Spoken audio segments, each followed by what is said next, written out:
former B17 pilot with the 710th Squadron, 447th Bomb Group, and the 8th Air Force, based in England during World War II. In 1944, I flew 35 combat missions into Germany and Nazi-occupied territory. Back then, Japan, Germany, and Italy were not the friendly democracies of today. Japan had bombed our fleet at Pearl Harbor, killing over 2,400 sailors and servicemen. We declared war on Japan the following day. Then 3 days later, Japan's allies, Germany and Italy, declared war on us. So there we were, unprepared, right in the middle of what was going to be the largest, most destructive conflict ever to occur on this planet. I, like thousands of others, volunteered. I had to wait till I was 19, so I wanted to join the Army Air Force Cadet program. Went through 9 months of pilot training and got my wings, and was assigned to the B-17. At that time considered a heavy bomber. B-17 had 4 radio supercharged engines, would carry 13 50 caliber machine guns, and 3,600 gallons of 100 octane gasoline. Often we'd carry about 7,000 or 8,000 pounds of bombs.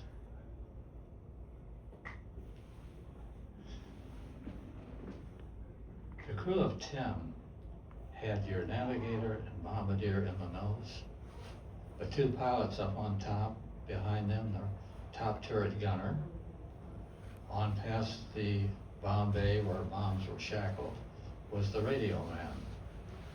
Then underneath in the ball turret, a gunner, and then in the waist, one on each side, and the tail gunner, 10 men. We trained in North Texas for a while, dropping bombs and practicing, staying together and doing things. And then flew a brand new airplane over to the UK, ending up in a small village called Rattlesden, Suffolk County. After about, we went through some orientation and I think a couple practice bombing missions, and became operational. We'd be asleep in a hut, similar to this, but much longer. When sometimes as early as 3 in the morning, the door would fly open, the light would come on, and there would be the CQ, the charge of quarters, shouting at us, "Up and at 'em, fly boys, rise and shine, off your back and out of the sack," and things like that. So, come on, go, go, go. And one morning, the bombardier got tired of that, and he threw a shoe at him. He wasn't trying to hit him, he went skidding across the floor. But when he walked out, he says, "I hope your accuracy improves somewhat later today." First thing we do, of course, would be get ready for combat, and then go to the mess hall and see how much breakfast we could eat. Sometimes it would be 10 or 11, even 13 hours before we eat again. I'd try to eat all I could, but that's pretty early. Then the briefing room, where we'd be told where we were going, generally why, what kind of bombs we'd be carrying, the weather forecast, and the position each one of us would be flying in, usually an 18 aircraft formation. We usually flew three squadrons of 6 each, the lead, the high, and the low, and 18 altogether. The trucks would be waiting outside to drop us off at our aircraft that were around the perimeter of the field. We'd climb aboard, go through a pre-flight check the engines, everything came out okay. We give the crew the signal to pull the chocks out in front of the wheels. We'd release the brakes and taxi out to the takeoff runway, where the group leader would be poised, ready to go when the tower would give him the signal. It would come, he would start his takeoff run, and we'd follow about every 10 to 15 seconds. And climb to the correct altitude and in the correct position that we were designated. After this all got together, the time to leave and go across the North Sea would arrive, and we'd get another signal from the tower and head out over the North Atlantic Ocean. And we'd be up at our altitude at that time, about 25,000 feet, breathing pure oxygen. And it would be, even in the summertime, it'd be 45, 50 below zero outside. Someone asked me once, if it was 50 outside, how cold was it inside the plane? And I said, 49 below zero. We were not pressurized, and we just had to dress for it. But we get going on the formation. Everything would be tucked in nice and smooth, and up would come Europe. And if we were going to Germany, it would be the Netherlands where we would cross. Now, before D-Day, that would be occupied, and we'd get some anti-aircraft fire, usually sparse and not too accurate, but a precursor of what we're going to be facing later on in the mission.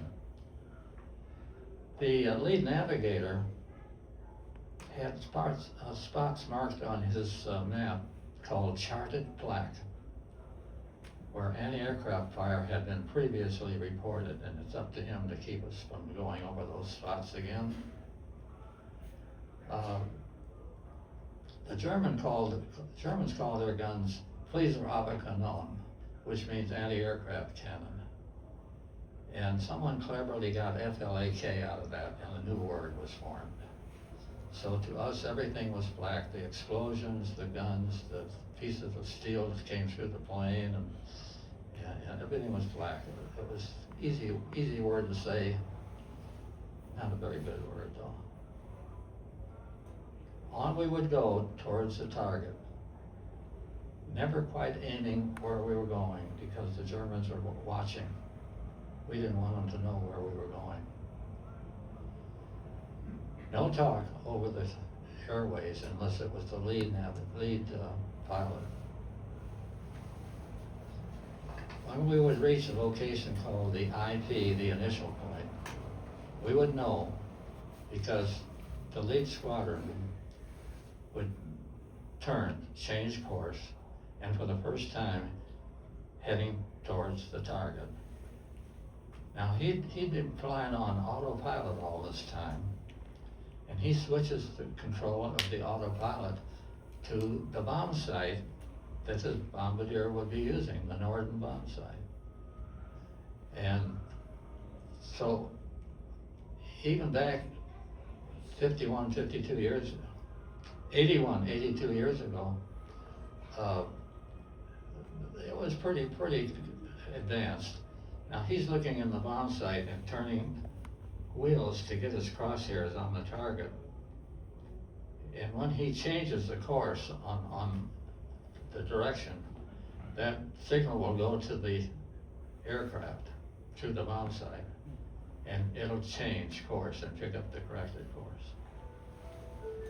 So on we go, and everything seems fine, and suddenly the sky seems to be exploding around us. Everywhere you looked, you'd have black puffs of smoke appearing. When one was close, the aircraft would bounce in the concussion, and you'd hear pieces of flak coming through the airplane. That aluminum skin on the B17 did not protect one. And that flak, when those shells went off, they would burst in all directions and all sizes and shapes, going 1,000 miles an hour. And if you were close, you could hear that stuff coming through, a sickening sound. The gunners below would, first of all, if we felt that that target was important, the Germans knew it 5 years before then, and they had armament, anti-aircraft guns in 4 and 6 guns battery. And they would start firing at us, and they would know that their shells, the 88 and 105 millimeter, would go up about 1,000 feet a second. They'd establish our altitude with their rangefinders. They were radar supported. So if we're at 25,000 feet, they set their fuses to explode in 25 seconds. Simple arithmetic. Then, if we're here when the shell explodes, where will we be? I mean, when they fire, where will we be in 25 seconds? And they have that convergence, and they'd come awfully close, hoping that a B-17 and an exploding shell will arrive at the same spot in the sky at the same time. Sometimes they'd be too close. They were good gunners. Anyway, that started, and what do we do? Well, as a pilot, all I could think of was concentrate on your training, keep soft hands on the controls, and keep your position in the formation. And just follow along. Now the lead squadron, the lead pilot is usually a major, lieutenant colonel, or even a colonel. He is up to making sure that we're on the right course and everything. He's working with his bombardier, and nothing changes. I've had people say, well, can't you do a basic action? Why? You don't know where the next shell is going to explode. You might just turn right into one. And if you do that, and the bombardier loses the sight, 360 degrees and do it all over again. We're there to bomb, not to dodge flak. And you just have to get used to that. On we go. And pretty soon, the time comes where the bombardier has his crosshairs on the target, and they're moving just perfectly with the forward motion of the airplane. Now, if he has put correct information into that bomb site, information like the type of bombs we were carrying, our altitude, our ground speed, various other things that I never did find out what they were, but and he has that target zeroed in. That target's in a lot of trouble. We have, say we're dropping 500-pound bombs, usually. 216 of those things are going down on a target. And we can, half of them can miss, even 90% of them can miss. But how many 500-pound bombs does it take to wipe out a factory? Maybe 3 or 4, and it's no good anymore. And when they go, he yells, bombs away. The ones he has comes out with bright ribbons on them, and sometimes a smoke bomb. All the other bombardiers in the squadron have their thumbs on a toggle switch. And as soon as they hear that and see that, they push that. So all the bombs, now on a target like a factory where it's one item, they'll all go out together. They call it a simultaneous bomb. They call it it's coming to me. And well, if you've seen them come out of pictures where they're coming like that, they call that entrain. The other is salvo, where everything comes out at once. Now, the train, where they hit on the ground like that, is usually a larger target, like maybe a railroad yard or an airfield, or a large installation where it's spread. Let's see, it's like a oil refinery, for instance. Let's say this target I'm talking about now was an oil refinery. And we have another group behind us. We're carrying 500-pound bombs. First one's there. We drop. And hopefully mess up the ground, start some fires. But the ones behind us have thermite and magnesium. And if you know what thermite is, it's flames, and you cannot put that flame out. Underwater, it still burns. And you drop that on gasoline and wow, pretty bad. Now, the oil refineries, it's a building that does it. But they have these tanks, storage tanks, carrying thousands of gallons of gas all around. And that's what we would hit, hopefully. And the guys behind us dropping thermite and magnesium into that, it would just be a big cloud of black smoke. Now we would probably, you can't see that. You have a great big wing out here, you can't see the ground at all. And until you turn for home, usually turn left, west, head for home, you look down and say, yeah. Really, you know, we're young. I was 21, and we were still a bunch of kids, but you learn to grow up in a hurry. But yeah, we reacted like we did that, and boy, oh boy, that worked, and I'm still alive. And the other missions would be anything that Hitler needed to keep his war going. It didn't matter what it was. Small factories, large factories, ball bearings, things like that, munitions. But the thing about an oil refinery we liked was that it didn't have much of an effect the next day or maybe even a week. But 2 or 3 weeks later, the Germans are realizing their fuel supply is decreasing. And it meant fewer submarines, fewer tanks, fewer trucks, fewer Luftwaffe coming up and trying to shoot us down. And it worked. We and other groups, I say we, but I'm talking about maybe the whole 8th Air Force. Bombing oil, at the end, the Germans literally ran out of gas. They invented or composed, or whatever you want to call it, a fake petroleum. And it worked, but it wasn't good, and they couldn't do it fast enough. We really had control of the sky about them. And I think about some of my missions, some of the worst. One I don't talk about because I had a friend involved dying right in front of me. But I think the worst was a Berlin, my second Berlin mission. They were heavily fortified. We were told that the greater Berlin area had over 2,000 anti-aircraft guns. Imagine that. And we got that mission going, and it was a maximum effort where many groups had different targets.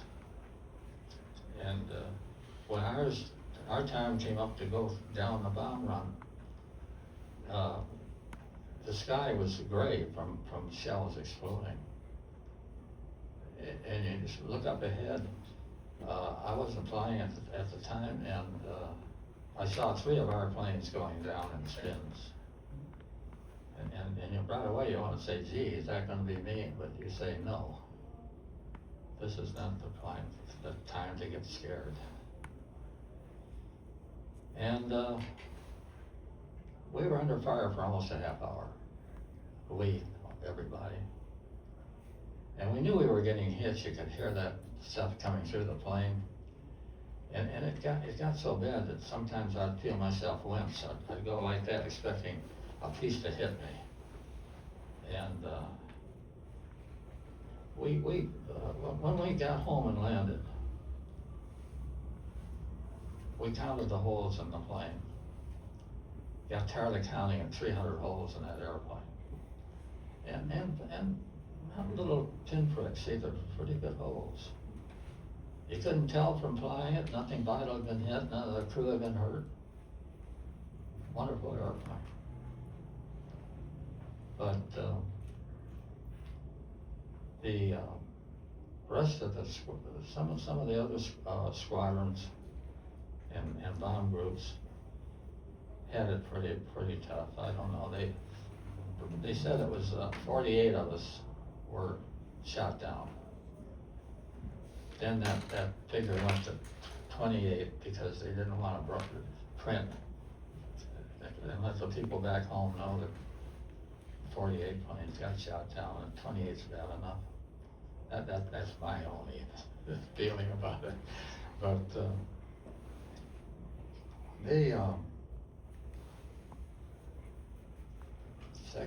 second mission that was pretty bad was Leipzig. We went to Leipzig, probably 4 or 5 groups of planes, 18 in each one, to take out a Messerschmitt aircraft assembly plant. And we started on the bomb run, and usually you expect the shells to start bursting up ahead. No, the first volley was right underneath my group and underneath my plane. It bounced us in the air with a violent roar, and it scared me.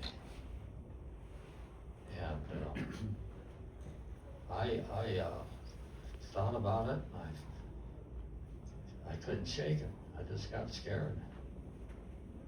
Finally, I talked to myself in my oxygen mask. Somebody could hear me. I started yelling at myself. Now, cut it out, get with it. You're not supposed to be scared up here. You're supposed to be doing a mission. And be one of the rest of the guys. And of course, the rest of the guys are probably pretty scared too. And I finally talked myself out of it and got angry. And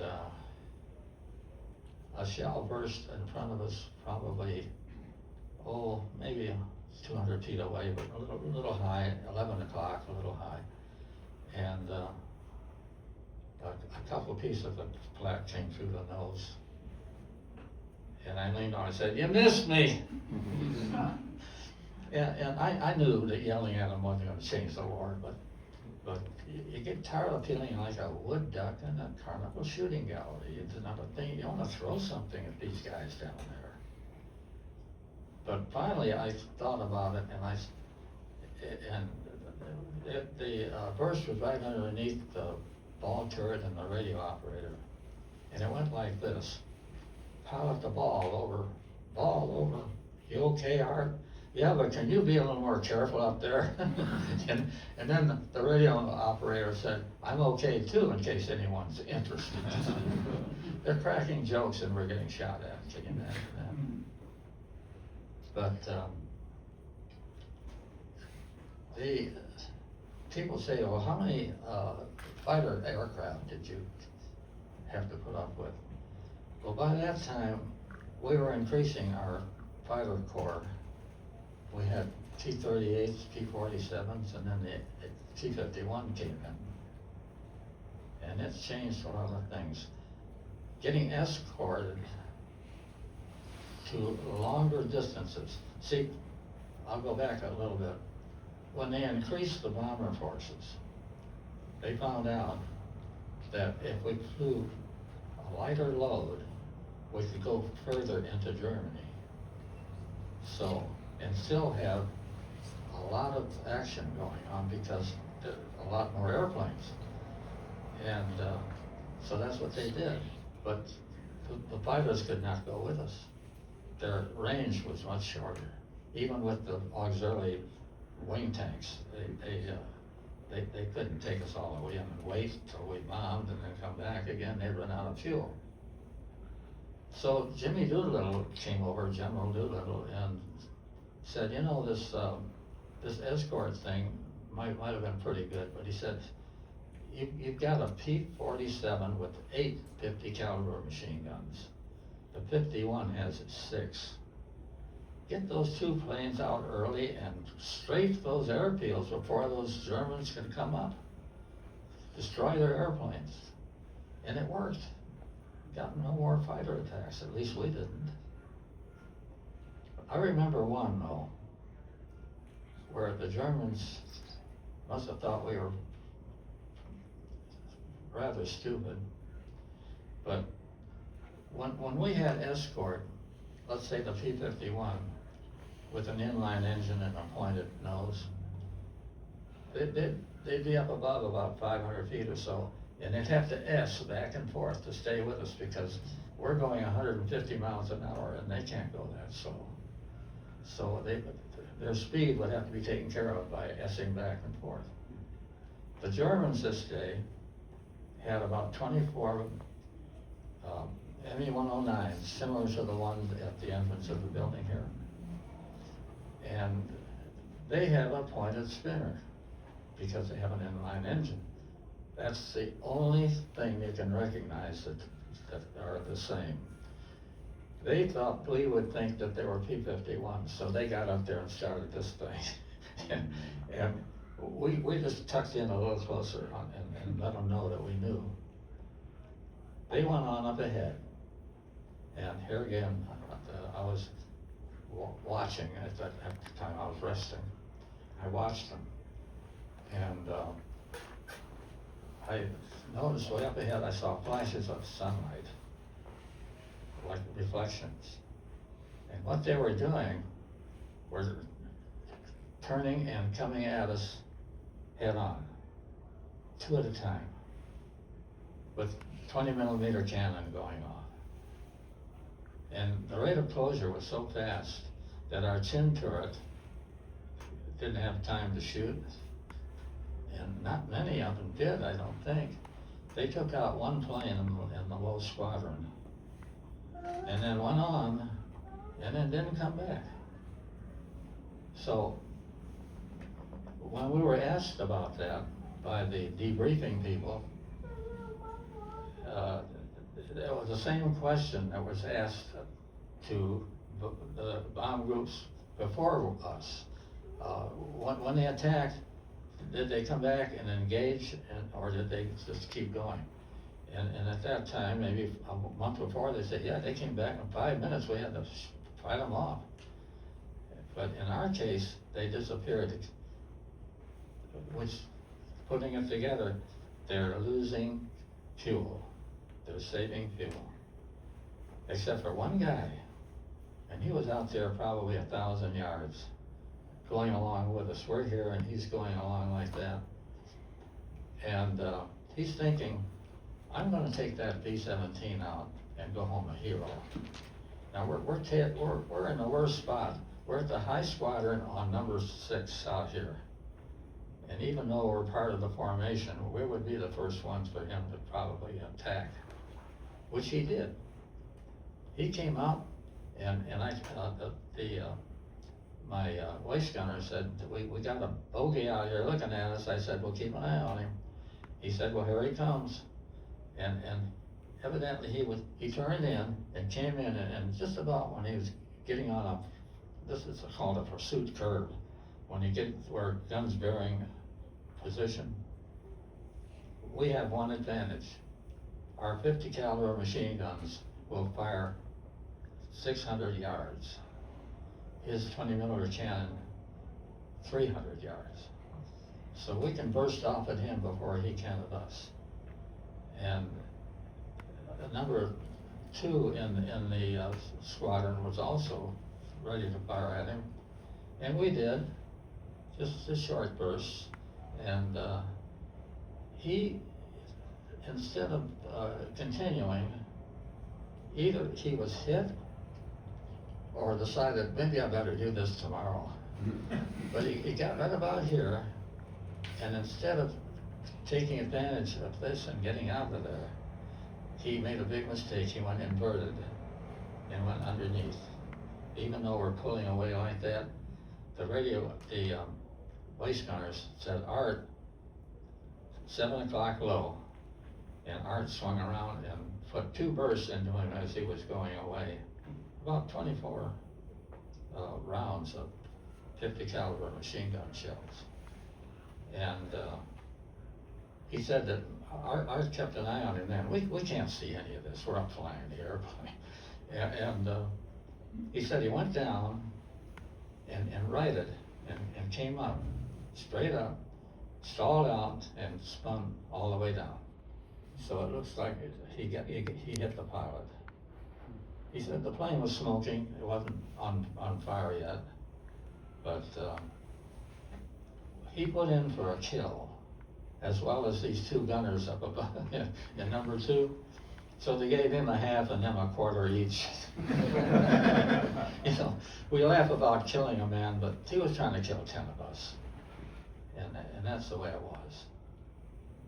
But that was one of the fighter attacks that I recall. We only had a couple more, and I don't think we got hit on either one of them. They were running out of good pilots, the Luftwaffe, and it helped our people a lot. But it was a mean war with thousands of people over there. Now, imagine, in less than 3 years, the 8th Air Force, just the 8th Air Force, lost almost 30,000 men. This gone. And you think about that, and they're all young men. A lot of us, well, like me, we went through it. We got home. Didn't mean that we were better pilots. It just meant that the shell did not knock us down, or we didn't get shot by a Luftwaffe. And we got home happy that we had done what we had done, putting a big kink in the Hitler's war machine. But when I talk here, I want what I say related to the 8th Air Force. I'm just one. We had thousands of pilots over there doing all these things. But the 8th Air Force had a big job to do, and they did it. And very proud of that. Do I have any questions? Yes? Did you have a chance to fly with Curtis LeMay, or Tony met him?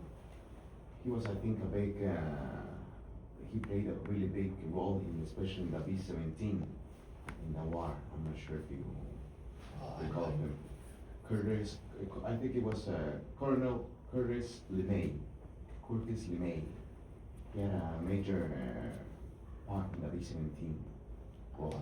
I'm sorry, I'm just not understanding. He was asking about Curtis LeMay. Oh, LeMay. Yes, he LeMay. He was our general at the time. Yeah. Oh, he did a great job. Yeah, that's what I read. He changed the combat box, they called it. Mm-hmm. The way our formation would fly. Oh, yeah. Uh-huh. And not only would it be more accurate, but it was more protection for us. Okay. It brought more. See, we have a lot of machine guns on 16, 18 airplanes. Mm-hmm. And it brought a lot of those back into where they could fire and not shoot into their own aircraft. See? Yeah, we love LeMay. Yeah, good question. Yes? Do you remember what your pre-flight looked like? When my crew? When you pre-flighted the plane, do you remember what that was like? Or Could you speak just a little louder, please? Oh, yes. The pre-flight you did before taking off? Oh, what they did? No, what you did as a pilot. Dick, he was asking about your pre-flight on the ground before Yeah. you taxied out. Okay, not a lot, because you had a good ground crew. Okay. And they would take that plane, and they would, see, it sounds like we flew the mission. We had lots of guys involved in order for that to happen. The ground crew would check the engines. They would check all of the moving parts of the plane and make sure it was fueled all the way to the top, that the bombs had been loaded correctly. And all of that had to be done perfectly. And and then when we got aboard, all we'd go through was a very simple checklist. Move the controls, make sure everything was working, you know.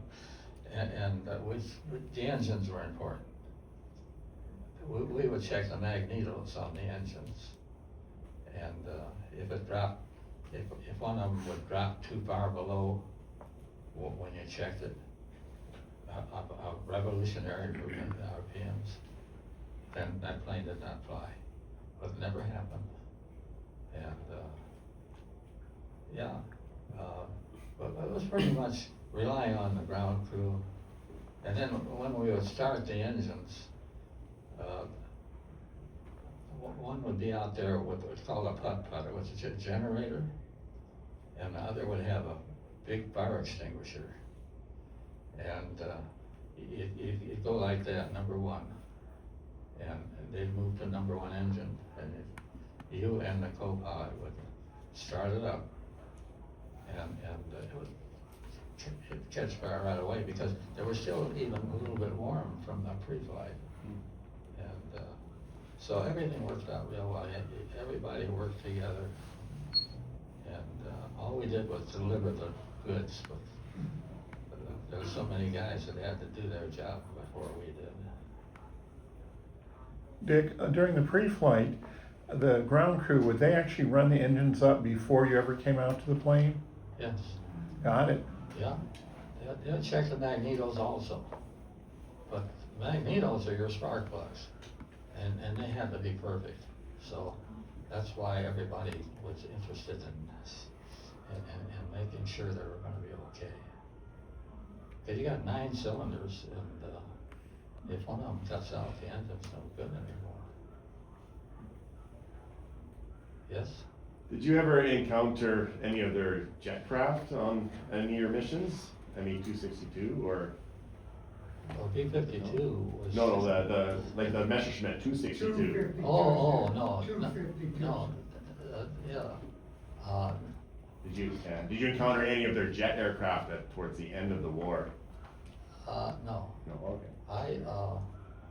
I was home 9 months before the European War was over. I had done my 35 missions and was allowed to come home. There was another crew waiting to take my spot. But no, I didn't see any of the 290s or the 292. And but they scared a lot of people. Lady's got a question. Yeah. How many months did it take to fly 35 missions? Less than 5. A little less than 5. I started in May and ended in September. And you didn't fool around, you know. They kept you busy. And, yeah. And actually, it wasn't bad that way. It's hard to explain standing here and talking about getting killed like that. It almost became routine, really. You'd get up and eat and tell you where to go, you'd fly there and get shot at and drop your bombs and come home. And coming home was the thing that was very interesting. But it happened. Most of us did get home. Yes. What would you do on the days you didn't fly? Oh, there are many things. One thing, they'd have to put new engines in those planes now and then. We would, what they call slow flying the engine, breaking it in. It'd just be flying around in England somewhere. And that would be one thing. The other would be to write letters on free time. And, or we could do anything we wanted to sometimes. Go to the local pub and throw darts and things like that. But, yeah, it only happened once, you know. Usually you flew 2 or 3 times a week, I'll put it that way. At one time we flew 3 in a row to the longest target away, and that was München in German. And it was almost an 11-hour flight. And even though you had 2 pilots, he got pretty tired. And flying formation all that time. But, yeah. Yes, sir? I have one last question. Your birthday is February 17th, 1923. Yeah. That means on November 17th, 2025, you were 102 3/4 years old, correct? Well, I can't figure that one out, but right now. You were, trust me. Well, yeah, right now, we're in the middle of December. Correct. In 2 months, I'll be 103.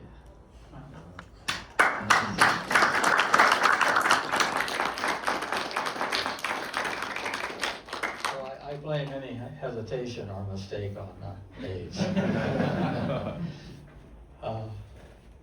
Good questions. Any more? Yes? What did you do after the war? Well, for one thing, I became a civilian. Well, you know, I could have rejoined. See, at that, I don't want to spend a lot of time on this, but at that time, it was the Army of the United States, AUS, not regular Army. So after the war, they stopped the AUS and became regular Army. And you had to decide whether you wanted to join the regular Army or not. It was still Army Air Corps. Our Air Force didn't come into being until 1947. And we're talking about 1944 and 1945. So the general was asking me, have you decided what you want to do? And I said, well, sir, would I still be flying? He said, yeah, you'd be flying. Nelms would probably be flying a pencil. In other words, they wanted my mind and my experience. They could get pilots like that. And I said, well, thank you, sir, but I've always liked to draw. I think I want to become a commercial artist. And I did. So that's how I got out. But I want to say one more thing. People have asked, how was it when you got home? Well, I came home on the Queen Elizabeth, which was at that time the largest ocean liner in the world. I was told there were 3,000 of us on board. All guys returning from combat or wounded or whatever. And when we landed at New York, what are brass bands, a parade, confetti, and all that? No. But when we saw the Statue of Liberty, that took care of all of that. And we got off, and I was waiting for a bus from Camp Shanks to pick me up and take me out there for the night. And a boy about, it couldn't have been more than 9 years old, 8 years old, came up selling newspapers. They were all over the city, little kids selling newspapers. He said, paper, mister? And I had a duffel bag on my shoulder and a couple bags here. I said, I can't read. Well, you can look at the pictures. Ain't this, you big shrimp, you? That's my welcome to the United States. Yeah, that kid should have been in school, but it was a tough time in New York at that time.